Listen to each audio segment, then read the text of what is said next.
Abyssinia. Amar, you're a friend of Anajashi the king? Yes. Can you use that friendship? I think I can bring them back. Yes. Abyssinia. Rise up, Amr. There is nothing you may ask for that we will not give.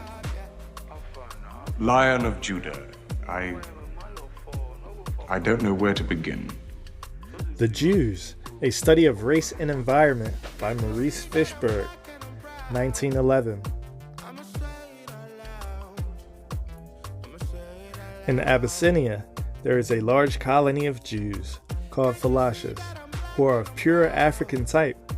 They claim to have come thither in the retinue of Menelik, the son of King Solomon and the Queen of Sheba. They are described as a tall, muscular people with a dark brown skin like that of the Abyssinians in general. Their hair is black and frizzly or woolly, as is also the beard, which they never shave but only cut with scissors.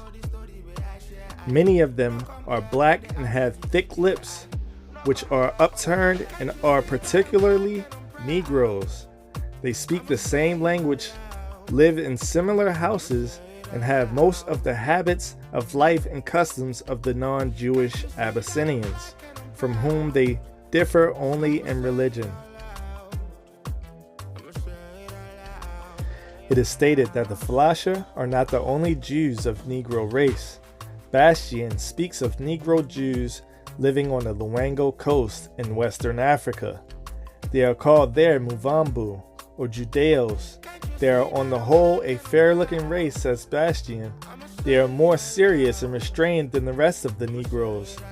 Although in other places they are despised, here they take a dominating position, or at least such as to be respected and partly even feared, because they are rich and have most of the commerce in their hands.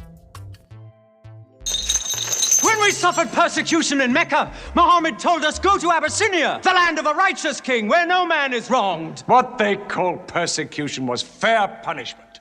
Their disorder and their... Why did your prophet send you to me? Because you believe in the book of the one God as we do. He sent us because in your heart God will protect us. The Jews of Africa by Sidney Meldelson, 1920.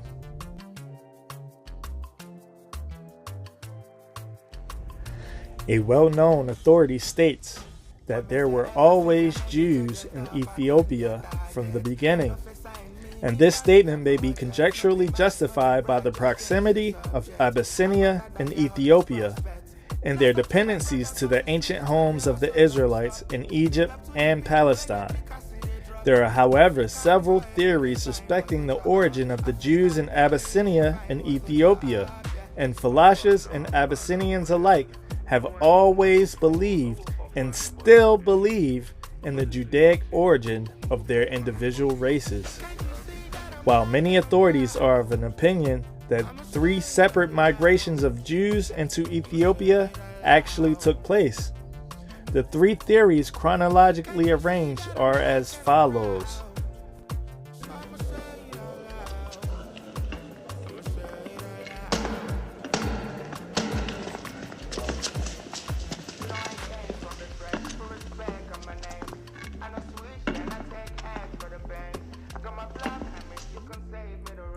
First, that Menelik, son of King Solomon, and the Queen of Sheba, who had received his education in Palestine, went back to Abyssinia on the establishment of the Ethiopic Empire by his mother, bringing with him a large number of Jews at a day somewhat anterior to that on which he ascended the Abyssinian throne, 986 BC.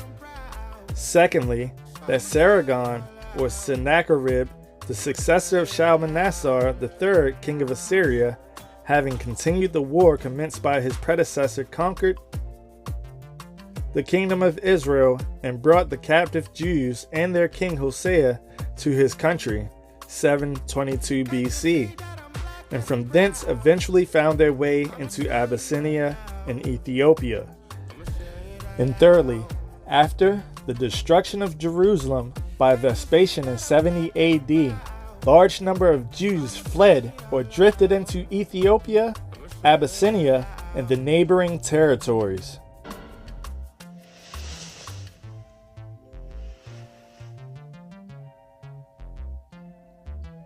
Good. Their stiff necks will hang them.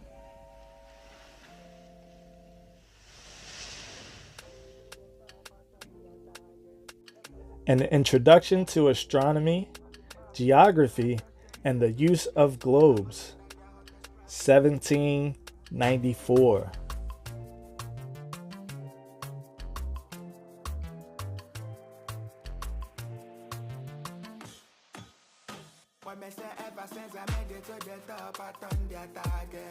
Abyssinia, or Upper Ethiopia, is bounded on the north by Nubia, on the east by the Red Sea, the Kingdom of Adel, on the south by Lower Ethiopia and part of the Kingdom of Ajan, and on the west by Negro land in Ethiopia.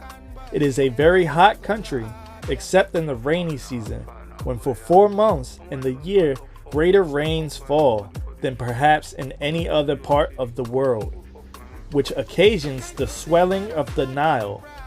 The religion is a mixture of Judaism and Christianity.